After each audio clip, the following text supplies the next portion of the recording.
വയനാട് ഉരുൾപൊട്ടലിൽ കണ്ടെത്തിയ 53 മൃതദേഹം തിരിച്ചറിയാൻ ബാക്കിയുണ്ടെന്ന് മന്ത്രി കെ രാജൻ. DNA പരിശോധന നടത്താൻ ബന്ധുക്കളുടെ രക്തസാമ്പിൾ പരിശോധിക്കുന്നുണ്ട്. 18 വയസ്സിന് താഴെയുള്ള 6 കുട്ടികൾ ഒറ്റപ്പെട്ടു പോയെന്ന് മന്ത്രി പറഞ്ഞു.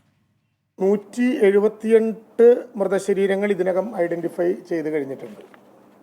53 എണ്ണം ഐഡന്റിഫൈ ചെയ്യാത്ത മൃതശരീരങ്ങളാണ്. അങ്ങനെ 53 മൃതശരീരങ്ങളും 203 ബോഡി പാർട്സും ഉൾപ്പെടെ 256 ശരീരഭാഗങ്ങൾ ഉൾപ്പെടെയുള്ളവ ഇനിയും തിരിച്ചറിയാൻ കഴിയാത്ത വിഭാഗത്തിൽപ്പെടുന്നതാണ്. അതുമായി ബന്ധപ്പെട്ട DNA ടെസ്റ്റും അതിനനുസൃതമായ വിധത്തിൽ ബന്ധുക്കളുടെ രക്തസാമ്പിളുകളുടെ പരിശോധനയും അതിവേഗത്തിൽ നടന്നു വരികയാണ്.